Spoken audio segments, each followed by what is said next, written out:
Bienvenidos al episodio número 1 de mi podcast. Mi nombre es Carolina Gamarielo y en este episodio yo voy a contar mi experiencia vivida en cuanto a la relación con mi cuerpo. Esta es la versión de mi propia historia. También voy a contar muchas cosas que jamás he contado a ninguna persona. El único fin de esto es compartir un poquitito más de mi historia y bajo ningún punto de vista es una recomendación sobre dietas ni nada que tenga que ver con alimentación, ni de ningún tipo de prácticas. Por favor, si estás atravesando un momento difícil con la relación con la comida o tu cuerpo, te pido que no escuches este podcast. Si aún así decidís hacerlo, quiero que sepas que te abrazo muy fuerte, que sos muy importante y que espero que este episodio te anime a cuidarte y darte muchísimo amor y valor. Siempre estuve condicionada, ¿no? Por muchos factores, entre esos los económicos. El factor de peso fue algo fundamental en su momento. Yo era muy chica de edad, tenía 10 años. En ese entonces yo me acuerdo que estaba en el colegio. Me empezaron a crecer los pechos porque me estaba desarrollando. Y me acuerdo que mis compañeros me hacían bullying en ese entonces. Ellos me criticaban, se burlaban, se reían. Era bastante tedioso para una niña de 10 años tener que lidiar con esto.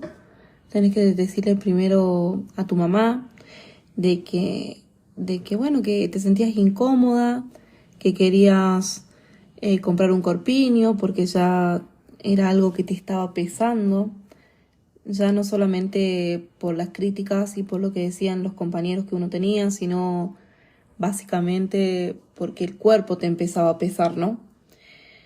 Y el hecho de que estas personas, pienso yo que no lo tomaban como que me estaba desarrollando en sí, sino que era propio de la gordura. Tener 10 años y ser una persona obesa que tiene más de 15 kilos de sobrepeso y que no puedes encontrar absolutamente nada, porque de verdad no se encontraba nada de ropa en esa época. Les estoy hablando de un 2002-2003, en donde estaban de moda las bandanas, pantalones anchos, donde recurríamos a comprar ropas al free shop, que era como el mercado de las pulgas, en donde no se encontraba la mejor calidad, pero ahí se encontraban las cosas de moda o lo que una niña de 10 años quería utilizar.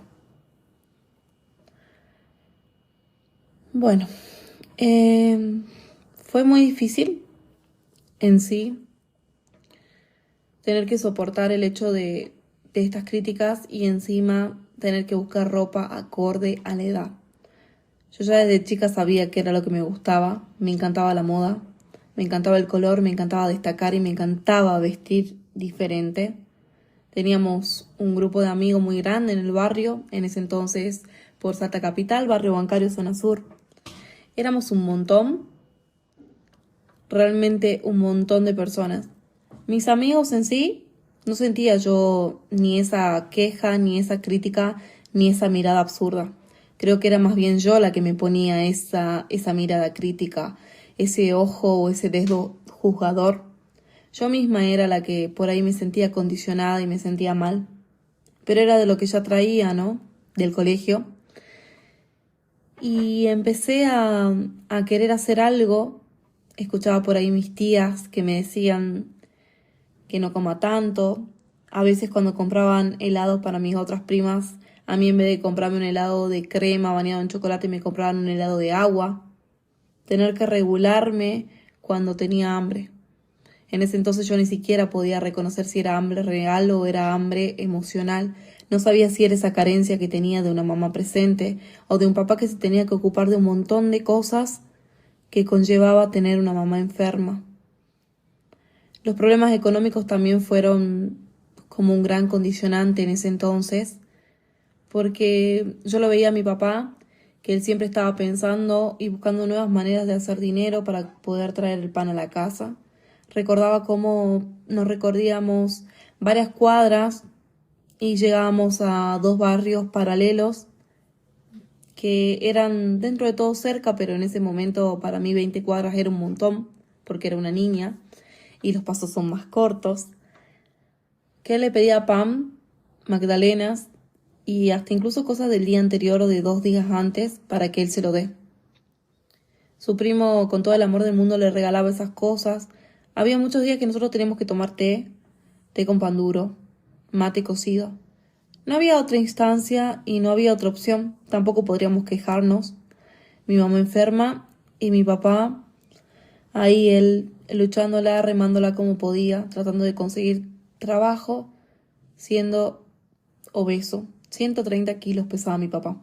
Eso yo no me lo puedo olvidar porque es algo que yo me acuerdo que cuando él bajaba de peso, que siempre fue por internaciones que le hacían, ya que él fumaba muchísimo, él bajaba a 123, 121, 125.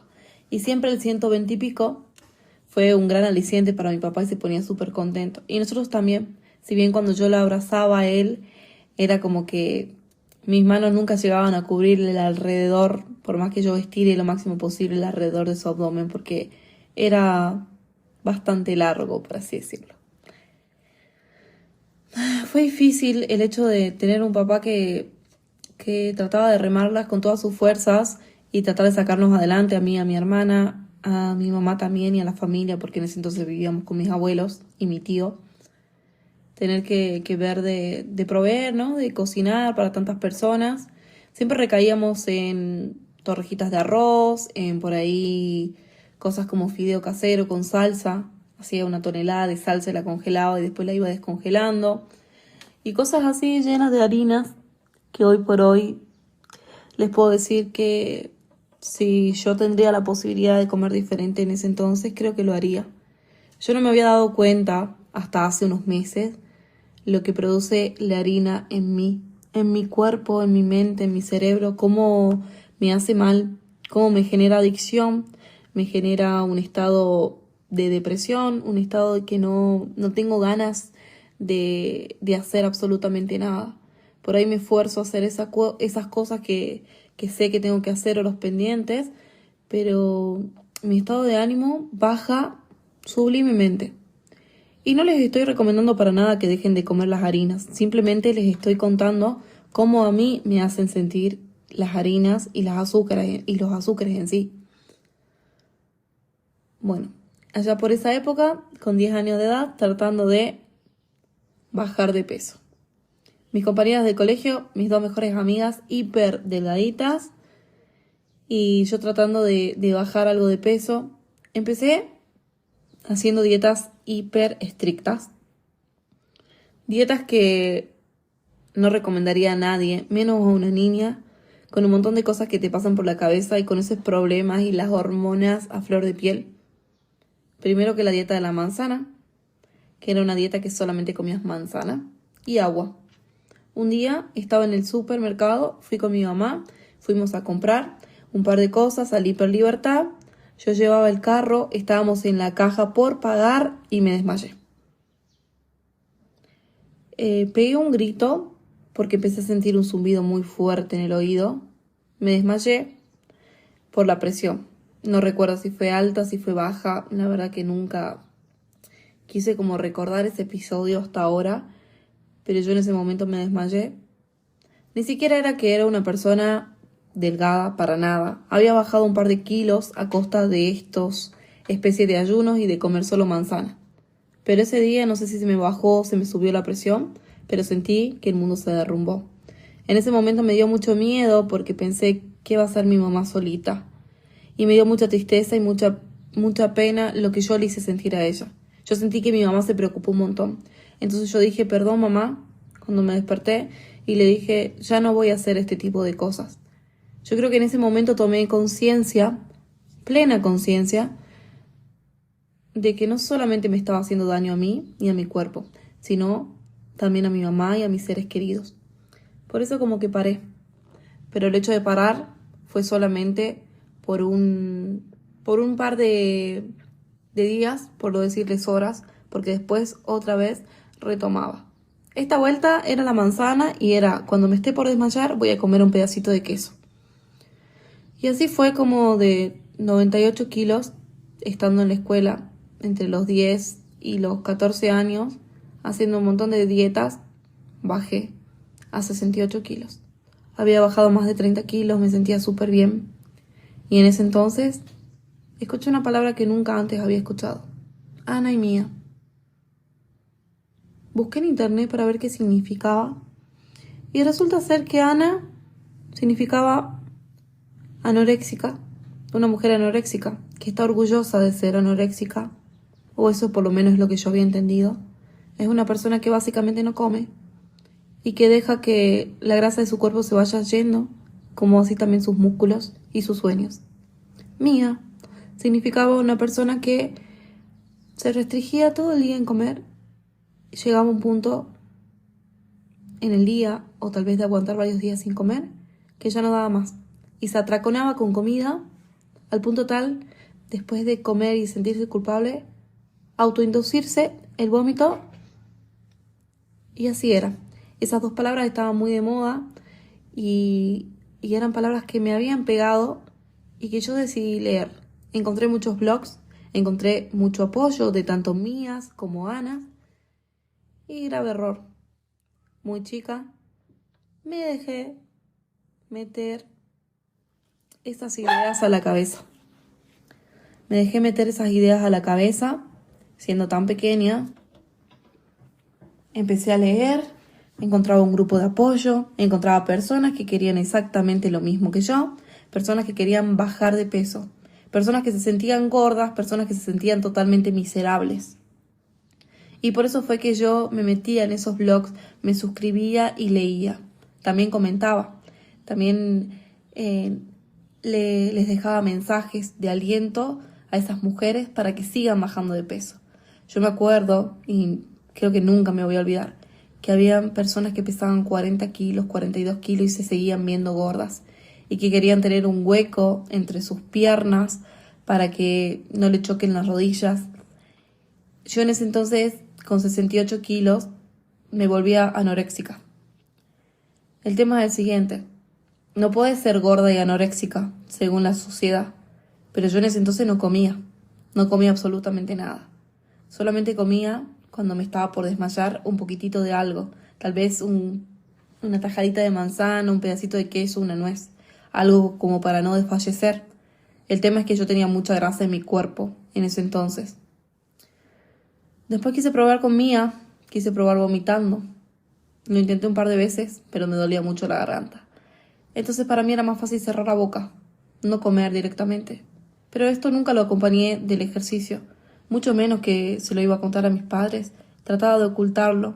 De todas maneras, creo que nunca se dieron cuenta, porque estaban tan ocupados tratando de resolver los problemas que están hoy por hoy en la vida adulta, que nunca llegaron a darse cuenta. ¿Y cómo se iban a dar cuenta si yo ni siquiera era flaca? O sea, yo pesaba 68 kilos, si bien había bajado un montón. Seguía tratando de bajar un poco más, pero simplemente era, bueno, la gordita que bajó de peso. No llegué nunca al extremo de pesar 40 kilos, pero sin embargo yo era anoréxica. Pensaba como ellas y era una de ellas. Eso nos hizo sostenible por mucho tiempo, ya que en el colegio se pusieron de moda algunas otras dietas, como ser la dieta cetogénica en ese entonces. Me acuerdo haberme cruzado a unas ex compañeras de mi hermana en la calle y las había visto hiper delgadas. A todo esto yo ya había vuelto a subir de peso de nuevo, porque esto era una constante subida y bajada entre la ansiedad que me generaba toda esta situación y la frustración de por ahí no llegar al, entre comillas, peso ideal. Yo hablé con una de las chicas, me acuerdo, Natalia, y ella me contó de que estaba haciendo una dieta cetogénica, que básicamente era una dieta que estaba basada en lo que eran carnes, maní, huevos, en grasas. Eran muchas grasas. La verdad que ahora creo que se considera una keto sucia, por así decirlo, porque se comía muchos fiambres en esa dieta. Bueno, con esa dieta llegué a bajar un montón y también acercarme a ese peso, a 67 kilos. Después mezclaba entre la anorexia y la dieta keto, entonces hacía una especie de mix ahí, de a veces no comer y a veces cuando tenía hambre, bueno, comer fiambres o cosas grasosas. Y así logré llegar un día a 60 kilos. Ese fue el peso menor que tuve en toda mi vida, no lo pude sostener ni siquiera 3 días. Al otro día estaba en 60 y medio, al otro día 61, 63, 70, 72, 73, 79 y otra vez volví a subir. Parecía como ser un círculo de nunca acabar. Y la realidad es que a mí me dolía mucho. En ese entonces yo tenía como una percepción bastante distorsionada de mi cuerpo, porque si bien cuando estaba dentro de todo delgada, cuando pesaba 60 kilos, yo me seguía viendo obesa. Seguía teniendo esos pensamientos en la cabeza, seguía insultándome, mirándome al espejo, denigrándome y tratándome lo peor posible. Básicamente me consideraba basura, la escoria de la sociedad, no podía entender cómo el resto podía estar bien, podía estar delgado y podía llevar una vida saludable y a mí me costaba tanto. La verdad que en ese momento desistí, empecé a subir y a subir y a subir de peso hasta que decidí amigarme un poquito conmigo, decidí amigarme con el espejo, decidí decirme cosas bonitas, decirme que era suficiente, decirme que era hermosa, decirme que era valiente, decirme que todo lo podía y me lo empecé a creer y así fue como me empecé de a poco a aceptar.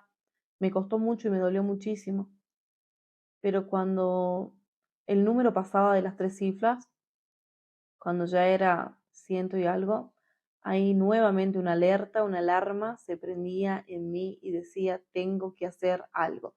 Es como que esa visión bonita que yo tenía frente al espejo o esa visión que podía haber aceptado de esta nueva imagen o decir, bueno, este nuevo amor propio que tengo por mí se desvanecía totalmente cuando pasaban estas 3 cifras. Y yo en ese entonces lo que hacía era tratar de buscar alguna dieta de moda, dieta de la manzana, dieta detox, una cosa, la otra, y nunca cambiando los hábitos. Por mi cuenta, a veces bajaba 6 kilos, 8 kilos y después volvía a subir. No me sentía cómoda. Cuando quería ir a comprar ropa no conseguía ropa de mi talle. Hasta que se empezó a generalizar todo esto y empezaron a aparecer un montón de locales de ropa para talles más grandes. Cuando esto pasó, yo les diré que me relajé totalmente. Ya el peso no me importaba, había pasado a segundo, tercero, cuarto plano. Me gustaba de que había ropa de mi talle que me andaba y dentro de todo podía armar outfits, podía hacer lo que yo quería, en el sentido de que me podía vestir y sentirme plenamente hermosa con la ropa de talle más grande. Y lo veía como una normalidad que hoy por hoy no digo que no sea normal, sino que yo lo sentía como esa nueva normalidad que yo había empezado a vivir, ¿no?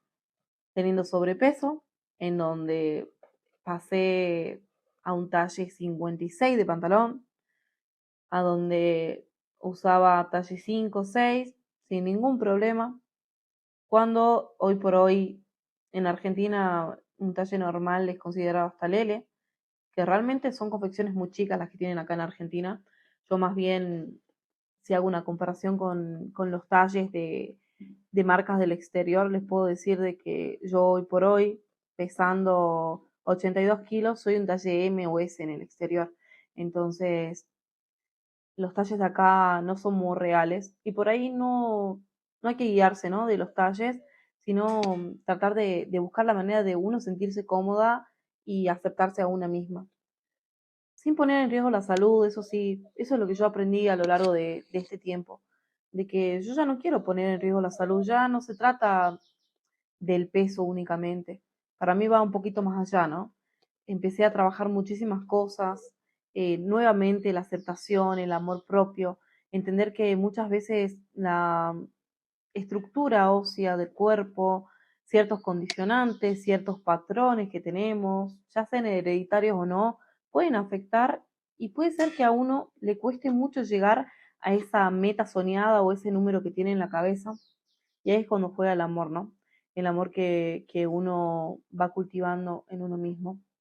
Es tan importante eso, más importante que cualquier talle, porque cuando vos te cultivás a vos, cultivás tu crecimiento personal, cultivás ese espejo diciéndote cosas lindas, aceptándote, ya menos importa lo que diga el de afuera.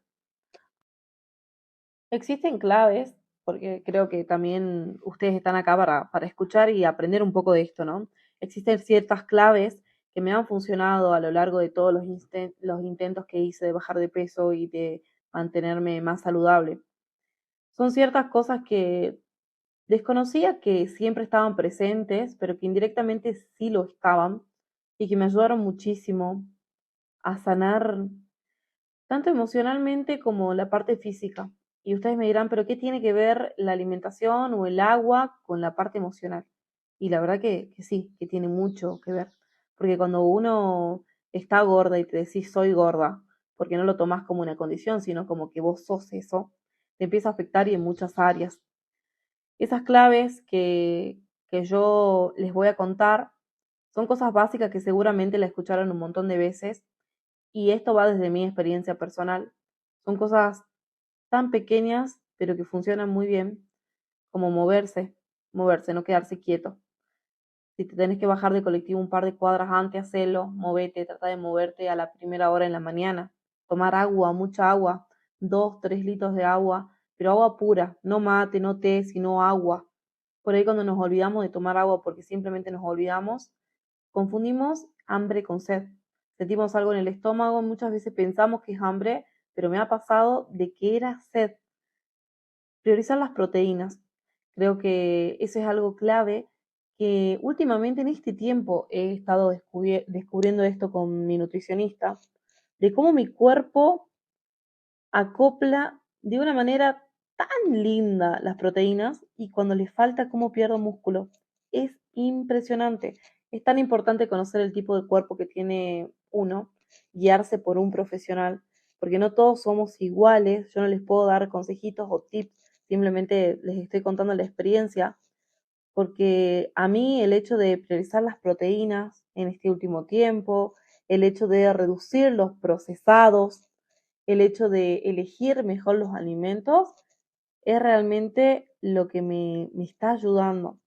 No solamente a bajar de peso y a sentirme mejor, sino que es un cambio, una vuelta de rosca, es como que te cambiaran el chip así tal cual. Porque me di cuenta que la harina, a mí en lo personal, y los procesados, me hace tan mal, pero no solamente mal de que me cae mal al estómago, les estoy hablando de algo mucho más fuerte.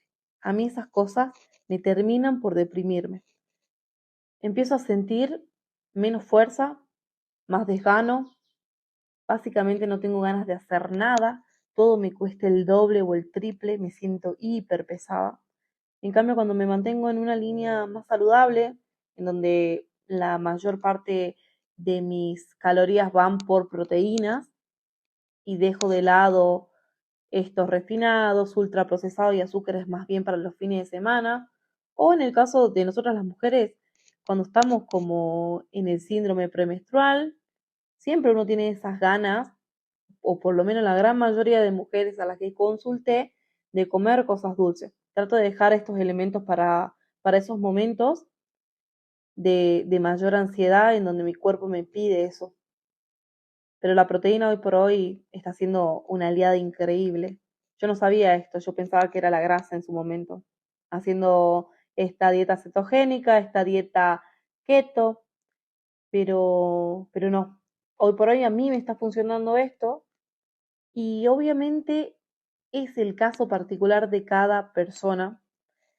Me salté varios años desde que pasó, todavía me queda también contarles un poco de lo que fue mi experiencia en centros médicos, como por ejemplo yo estuve en Ravenna, que nos hacían hacer dietas extremadamente estrictas, en donde se hablaba de la comida como una adicción, en donde se hablaba de que el sobrepeso y la obesidad es una enfermedad y un montón de cosas que me quedaron hasta hoy y hasta les diría que son un poco traumáticas. Pero bueno, eso ya lo profundizaremos en otro episodio, porque ahora yo lo que quiero hacer es más o menos cerrar esto y contarles cómo fue que yo empecé a hacer actividad física, porque no hay una fórmula mágica ni para comer ni para arrancar la actividad, eso no es así. Todas las cosas que uno ve por internet se emociona muchas veces, intenta una cosa, la otra, y lo único que hacemos es dañar nuestro metabolismo. Pero bueno, les voy a contar brevemente cómo fue que hice este cambio de chip. este cambio de mentalidad para decidir empezar a moverme, que fue lo que más me costó en la vida. A ese punto se los diré. Es lo que más me costó en la vida. Ni siquiera sostener y llevar una empresa y sacar a flote una empresa de cero. Me llevó tanto trabajo como empezar una actividad física y sostenerla. Fui a la nutricionista, veía que no bajaba de peso. Yo ya siendo operada de manga gástrica, porque eso les cuento, yo hace más o menos 2 años y medio me operé de manga gástrica y a modo de resumen les digo que no hice la dieta, simplemente me entraba menos cantidad de alimento a mi organismo y con eso bajé bastante de peso. Llegó un punto que habré bajado unos 18 kilos con la operación, por ejemplo, bajé de 102 a, no sé, a 82, 84 kilos más o menos, y ahí ya no bajaba más. Mi cuerpo no había cambiado mucho, había bajado algo de grasa, pero también de músculo, no podía sostener el músculo en sí, y bueno, ahí fue sugerencia de mi nutricionista de ese momento que por favor empiece a hacer algo de actividad. Y yo le dije, mira, tú sabes que yo prefiero cerrar la boca y no tener que hacer actividad física. Y me dice, Caro, tenés que hacer actividad física porque tu músculo está disminuyendo de manera grave y muy rápido se está yendo el músculo. Y le digo, bueno, a ver qué. Me dice, empezá con pesas, trata de ver la manera. Y le digo, ¿sabes qué pasa? Que yo soy muy vaga. Yo no puedo irme a un gimnasio, no puedo sostener, nunca sostuve en mi vida, con 29 años, jamás en la vida pude sostener más de una semana de actividad. Yo voy re entusiasmada el primer día, el segundo día más o menos, el tercero ya no tengo ganas y al cuarto ya ni voy. Falto el cuarto, el quinto, el sexto y dejo. Y lo peor de todo es que dejo todo el mes completo pagado, le digo. Y me dice, tenés que buscar la manera. Mira, yo tengo una personal trainer que puede y que está acostumbrada a ir al domicilio en donde te puede enseñar de cero. Y yo le digo, mira, que si me fuerza con las pesas o me hace doler o me hace enojar, lo que sea, yo básicamente no te voy a perdonar. O sea, ahí poniendo toda la carga emocional que tiene eso, ¿no? Y que tenía eso para mí. Bueno, me pasa el número de 2 personal trainers, hago la entrevista primero con una de ellas, que es Connie, la voy a nombrar porque la verdad una genia, creo que hoy por hoy sigue dedicándose a eso. Ella fue una persona tan honesta de entrada, yo hablé por WhatsApp con ella y me dijo que antes de ver si es que iba a poder ser su alumna, que teníamos que hacer una entrevista presencial para ver si había feeling. O sea, ella no lo veía como un trabajo lucrativo solamente, sino como que quería sentir esa conexión, ese feeling con sus alumnos. La verdad que esa mujer se fija tanto en esa parte, ¿no? Primero de conexión y después que se preocupa realmente, porque se ocupa, mejor dicho, se ocupa de que realmente vos estés cómodo, hagas lo que tenés que hacer y que vayas avanzando de a poco y a tu ritmo. Chicos, esto fue así. 6 meses. Desde el día 1 me tocaba la puerta, 8 menos 5 de la mañana. Yo me levantaba en el momento que ella tocaba el timbre. A las fuerzas, no me quedaba de otra. No me podía hacer negar porque veía la puerta, veía el auto en la puerta. Así que por más que yo quería, no me podía hacer como que no estaba en la casa. Me levantaba igual, así, a veces hasta sin lavarme la cara, toda dormida, me levantaba y hacía la clase. A veces con más energía, a veces con menos energía, pero lo hacía igual. Me obligué a hacerlo, porque dije, ¿cómo puede cambiar algo en mí si ni siquiera soy yo la que doy paso a ese cambio? Pasamos la primera semana, la segunda, la tercera, empezamos a ir a charlar un montón. Ya la verdad que le agarré mucha confianza a Connie en ese entonces y sentía que cada vez avanzábamos más, charlábamos mientras hacía toda la actividad que tenía que hacer. Cuando voy a la nutricionista me hago el InBody, que el InBody, para los que no saben, es un estudio que se hace en donde se mide el agua, los nutrientes, la grasa corporal, el índice de masa muscular, todo en una máquina que por lo general están en los centros nutricionales. Veo que aumenté 2 kilos de masa muscular. Fue increíble y ahí me empecé a motivar un montón, no podía creer. Empecé a ver y a notar cambios en el cuerpo, que eran cambios visibles al espejo, que es lo más importante, ¿no? Y importante en qué sentido, perdón, porque no es lo más importante ver el cambio en el espejo. En ese entonces para mí sí era importante y porque era un disparador, un motivador, un condicionante, un todo, ¿no? Ahora, para mí, si bien tengo esas ganas de mejorar estéticamente, pero para mí la salud está primero y el sentirse bien con uno y ser sano es más importante que cómo te puedas ver. Eso es la conclusión a la que yo llegué hoy por hoy. Entonces, 6 meses con Connie, espectacular, me voy de vacaciones. Me voy de viaje a México, después a Estados Unidos.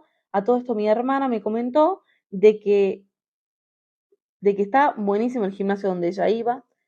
Y yo ya lo venía maquinando bastante a esto de decir, me cambio de gimnasio, voy a otro gimnasio donde de verdad haya gente para hacer un poco más de sociales.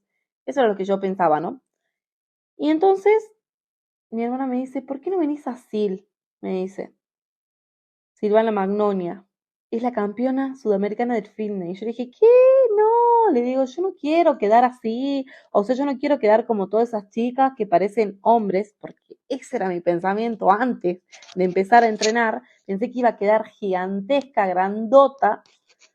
Y yo decía, no, le digo, ¿sabes? Aparte yo tampoco quiero estar marcada. Yo estoy bien como estoy. A mí déjenme aquí.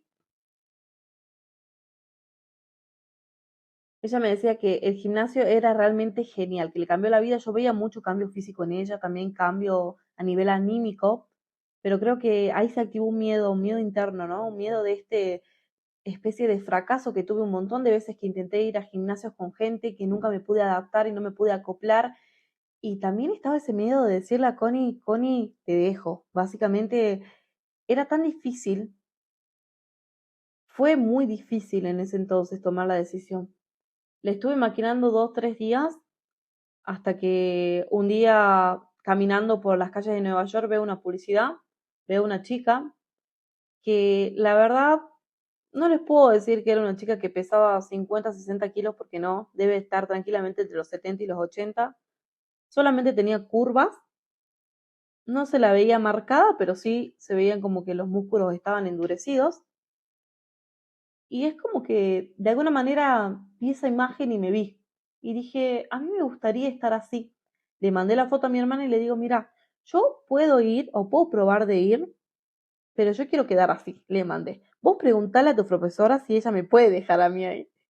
Lo gracioso es que yo pensé que dependía de la profesora que yo quede así. Obviamente, un coach influye muchísimo, pero todo el esfuerzo, todas las ganas, toda esa constancia, todo ese esmero, el ir todos los días, el hacerlo de verdad, eso ya depende de uno, ¿no? Y bueno, lo gracioso de esta historia es que me dice, sí, sí, va a ser así. Me dice, aparte te conseguí un lugar, te cuento que en nuestro turno no hay lugar, pero yo hablé con las chicas, hablé con la profe y vas a poder ir a nuestro turno.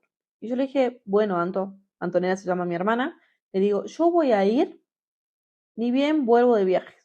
Volví de viaje, fui a la primera clase. La verdad es que yo no les puedo explicar. Es como que desde el primer momento yo entré a ese ambiente, me encantó la clase, casi me muero porque no estaba acostumbrada a hacer una clase tan fuerte y eso que a mí me dieron como la especie de principiante, pero a comparación de lo que yo venía haciendo, era bastante fuerte. Me sentí en casa, sentí un grupo maravilloso, un confort, esa compañía, ese ánimo. De verdad, yo era la persona que más pesaba ahí. No me sentía mal, no me sentía juzgada, no me sentía denigrada, no me sentía mirada, no me sentía observada para nada en el mal sentido. Al contrario, sentí esa buena energía, esa predisposición, esos ánimos, esas ganas de que la misma gente que estaba ahí quería verte brillar. Eso fue lo que me generó a mí el gimnasio de Silfit.